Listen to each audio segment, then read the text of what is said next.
Good morning. This is Orson Welles speaking. I'd like to read to you an affidavit.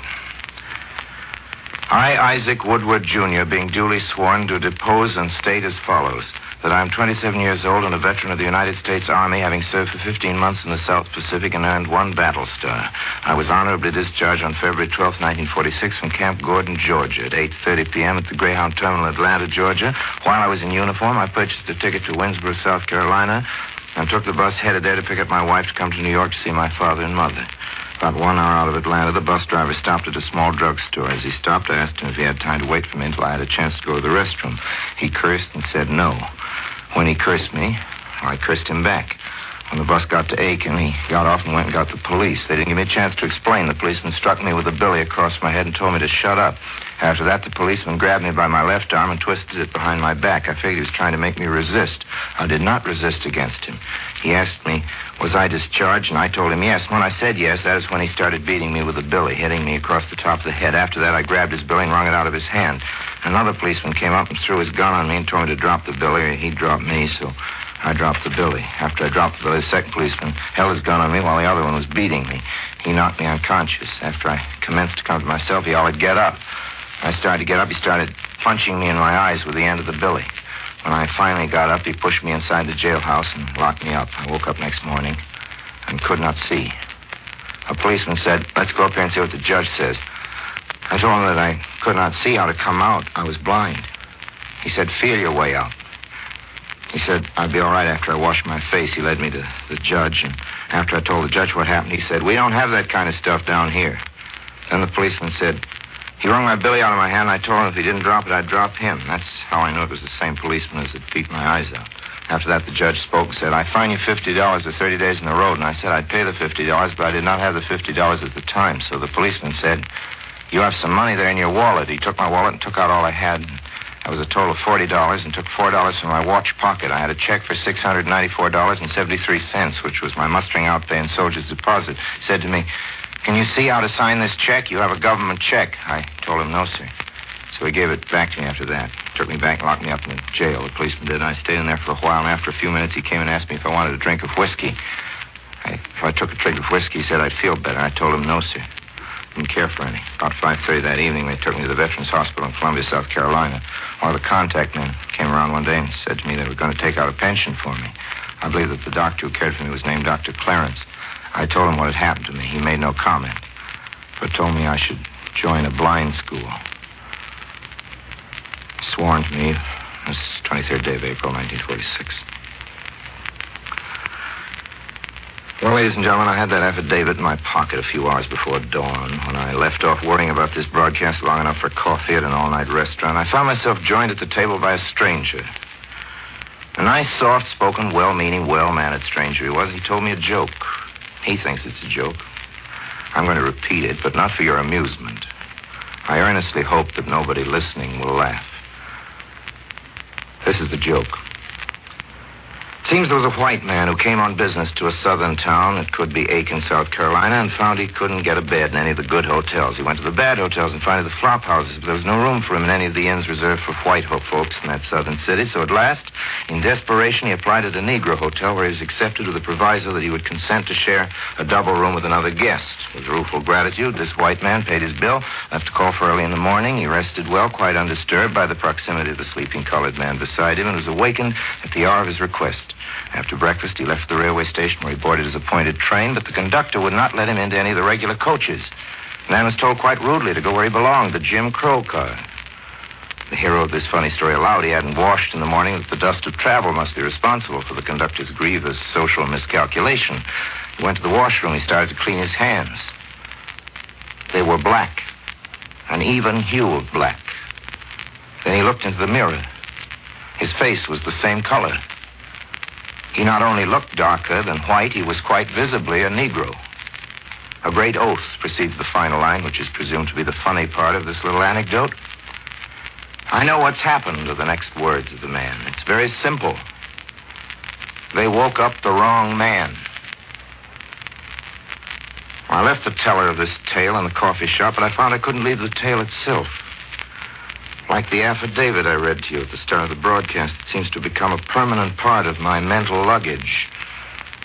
I sketched in my imagination a sequel to the stranger's funny joke. I saw the man of business who'd gone to bed, a white man, getting into an argument with the conductor. I saw a policeman boarding the train at the next station and taking the man of business out on the platform and beating the eyes out of his head because the man thought he should be treated with the same respect he had received the day before when he was white. I saw men at the police station trying to make him take a drink so that the medical authorities could testify that he was drunk.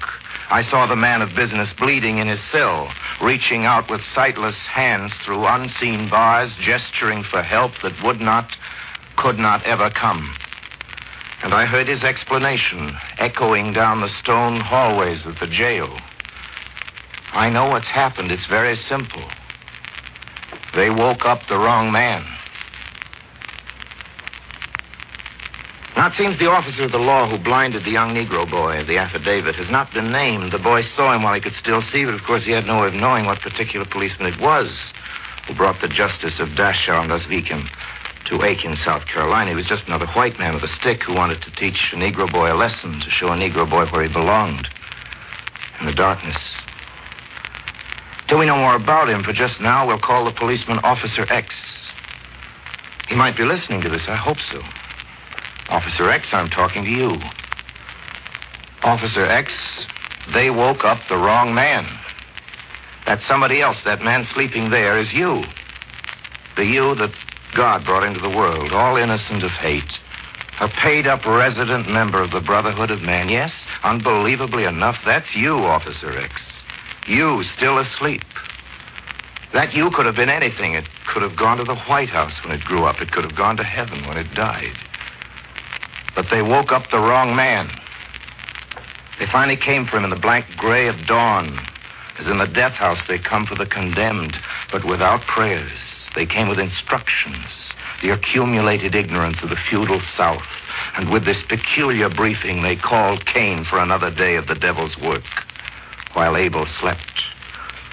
Wash your hands, Officer X. Wash them well. Scrub and scour. You won't blot out the blood of a blinded war veteran. Nor yet the color of your skin, your own skin. You'll never, never, never change it. Wash your hands, Officer X.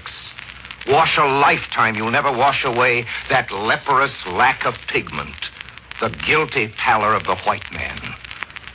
We invite you to luxuriate in secrecy. It will be brief. Go on. Suckle your anonymous moment while it lasts. You're going to be uncovered. We will blast out your name. We'll give the world your given name, Officer X. Yes, and your so-called Christian name. It's going to rise out of the filthy deep like the dead thing it is. We're going to make it public with the public scandal you dictated but failed to sign. We pause now for a word from the philosophers. A short reminder regarding the matter of payment and cost. Nothing is paid back. That does not happen, not on earth. A favor cannot be paid back, neither can a wrong. We say a criminal pays for his crime when we lock him up, that a murderer pays for his murder when the state murders him. But really, the state is hiding an unsightly object. Society is merely sweeping its dirt under the carpet. We may sometimes manage to cure the thing called crime, but the man called a criminal is never punished. He can be inconvenienced or tormented or done away with, but he cannot pay for what he has done.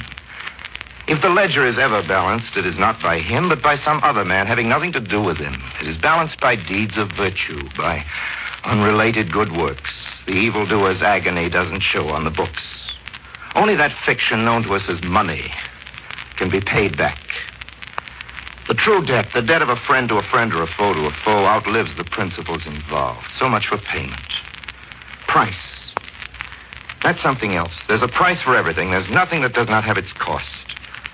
Joy and inspiration and mere pleasure have a market value precisely computed in terms of their opposites. The cost of youth is age. The cost of age is death. You want love. The cost of love is independence. You want to be independent, do you? Then pay the price and know what it is to be alone. Your mother paid for you with pain. Nothing in this living world is free. The free air costs you the life-consuming effort of breath. Freedom itself is priced at the rate of the citizenship it earns and holds. What does it cost to be a Negro? In Aiken, South Carolina, it cost a man his eyes. What does it cost to wear over your skeleton the pinkish tint officially described as white? In Aiken, South Carolina, it cost a man his soul.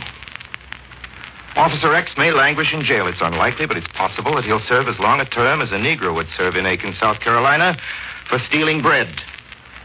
But Officer X will never pay for the 2 eyes he beat out of the soldier's head. How can you essay the gift of sight? What are they quoting today for 1 eye? An eye for an eye? A literal reading of this Mosaic law spells out again only the blank waste of vengeance. We've told Officer X that he will be dragged out of hiding. We've promised him a most unflattering glare of publicity. We're going to keep that promise. We will build our own police lineup to line up this reticent policeman with the killers, the lunatics, the beastmen, all the people of society's zoo where he belongs. If he's listening to this, let him listen well. Officer X, after I have found you out, I'll never lose you. If they try you, I'm going to watch the trial. If they jail you, I'm going to wait for your first day of freedom. You won't be free of me. I want to see who's waiting for you at the prison gates. I want to know who will acknowledge that they know you. I'm interested in your future. I will take careful note of all your destinations. Assume another name, and I will be careful that the name you would forget is not forgotten. I will find means to remove from you all refuge, Officer X. You can't get rid of me. We have an appointment, you and I, and only death can cancel it. Who am I? A masked avenger from the comic books? No, sir, merely an inquisitive citizen of America.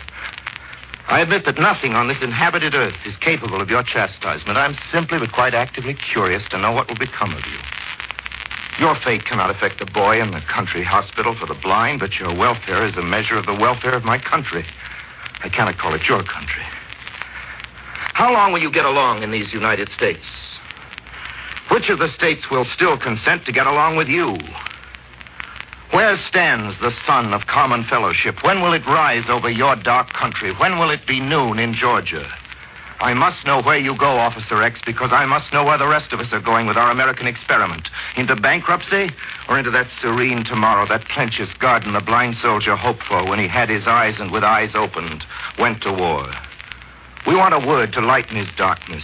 You're sorry for him? He rejects your pity. You're ashamed? He doesn't care. We want to tell him soon that all America is ashamed of you. If there's room for pity, you can have it, for you're far more blind than he. He had eyes to see and saw with them, made out, if nothing else, at least a part of the shape of human dignity. And this is not a little thing, but you had eyes to see and you have never seen. He has the memory of light, but you were born in the pit. He cannot grow new eyes to open the world again for his poor bruised head. Never. No.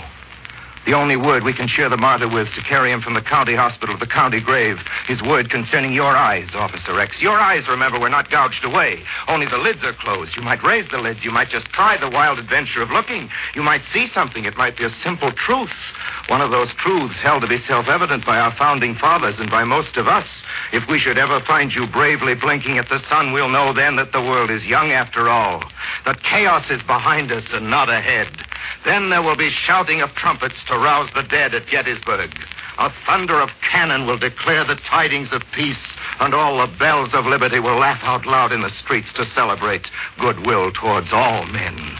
The new blind can hear. It'd be very good if they could hear the news that the old blind can finally see. Then, Officer X, you'll find that you can wash off what should be washed, and it will be said of you, yes, even you, that they awakened the right man. Now it's time to say goodbye. Please let me come to call again. Next week, same time. Until then, I remain as always obediently yours. Ladies and gentlemen, the American Broadcasting Company invites you to be with us again next Sunday afternoon at 1:15 o'clock over most of these very same stations when we shall again hear from Mr. Orson Welles. This is ABC, the American Broadcasting Company.